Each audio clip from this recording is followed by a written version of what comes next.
තමන්ගේ දේ ඇතුලේ තමන් බිසි වෙනකොට මල්ලි අනිත් දේව කෙරෙහි යොමු කරන්න තියෙන කාලය අඩු වෙනවා.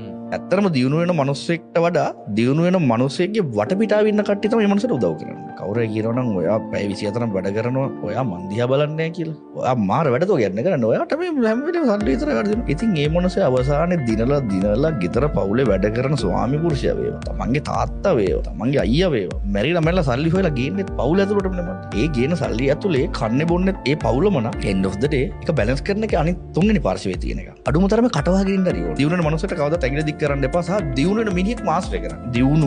දියුණු වෙන්න හදන මිනිස්සු ගාව ඉඳි තමයි ලෝකේ Tamanට තව දෙයක් කරන්න පුළුවන් කියන අදිෂ්ඨානයක් ඇති වෙන්නේ. සහ මම අකමැතිම දෙයක් තමයි බ්ලේම් කිරීම. මට මේ දේ කරගන්න බැරුව ගියේ ඔයා හින්දා. මට අර දේ කරගන්න බැරුව ගියේ අපේ අම්මා හින්දා. අපේ අයියා හින්දා තමයි මට මේ තත්ත්වෙට එන්න බැරුව ගියේ. අපේ ඉස්කෝලේ ප්‍රින්සිපල් තමයි අපිට මේක කිව්වේ. මගේ යාළුවෝ තමයි මට මේවා කිව්වේ. ඒ බයිලා. මම අද උමනාවෙන් මෙතන ඉඳගත්තේ මට කැමතියි. මම තව සතියක උඹට කෝල් කරලා කියන්න බෑ මල්ලි අර ඉන්ටර්වියු ගිය දේවල් කපෝ අයින් කරපම් උඹ මගුලක් කෙරුවේ කියලා. මම නින්ද ගත්තේ බං. මම දැන් වග කියන්න බෑ මේකට. තමන්ගේ ජීවිතේ වගකීම තමා සතුයි. මේ මොහොත නිර්මාණය කරුවේ උඹ නෙමෙයි. ඉතින් මේ නිර්මාණය ඇතුලේ මමත් දැන් හවුල්කාරයෙක්. මම වග කියන්න ඕන.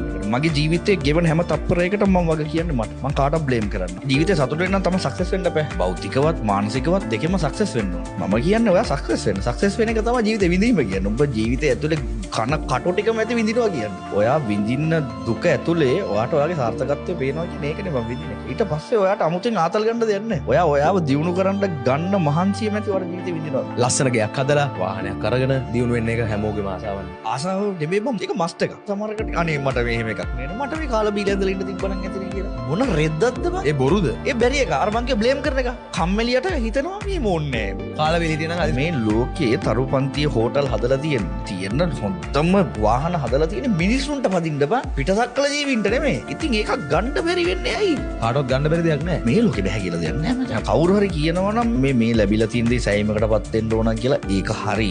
තමා ළඟ තියෙන දේ තමන් සෑයීමකටපත් වෙ යුතුයි. හැබැයි තමන්ගේ කැපැසිටි එක දැනට වැඩ නොකර ඉන්න මහා ගොබ්බයෝ. සමහර කට්ටියගේ ජීවිතේ ප්ලෑන් එකක් තියෙනවා අවසාන මොහොතේදී අපි සතුටින් ඉන්න ඕන කියලා. මගේ අවසාන මොහොත දැන් මම දන්නේ නැහැ නේ බං. ඔබ දන්නවද? ඒතර මම විශ්වාස කරනවා මගේ අවසාන මොහොත මේ ගෙවෙන මොහොතත් හරි විය හැකියි කියලා. හැබැයි එතකොට මම මේ මොහොත සතුටුයි. අපේ අන්තිම කාලේ කියලා විශ්වාස කරනවා ඒ ටිකක් තව අවුරුදු ගාණක් වයසට ගියාම නේ බං. ඒ කාලේ ජීවත් වෙන්න සල්ලි ටිකක් ඕන කියලා කියන්නේ මං අහන්නේ වයසට ගියාම ජීවත් වෙන්න සල්ලි මොකටද? ඔබ ලෙඩ ඇඳේ ඉඳලා මොකටද බං උඹට සල්ලි මොන මගුලක් කරන්නේ? ඒ කියන්නේ ඔයාට දරුවන්ට බෙදලා දෙන්න තියෙනවා ඒ ටික බෙදලා දෙන්න. තමන්ගේ සාර්ථකත්වය තමන්ට අවුරුදු 25 35 විතර වෙද්දි අත්දකින්න බැරි නම් ඒක පව් බං අපේ ආත්මයට කරන. වයසට යනකම් ඉන්න එපා. ජීවිතේ තමන්ව සතුටු කරන්න සහ තමන්ගේ වටපිටා ඉන්න කට්ටිය සතුටු කරගන්න. අවසානයේ ප්ලෑන් එකක් තියාගන්න. මම පොරක් නෙමෙයි මාව පොරක් කරුවේ ඕගොල්ලෝ. මාව පොරක් කරපු ඕගොල්ලෝ හැම වෙලෙම විශ්වාස කරන්න තමන්ගේ හැකියාව.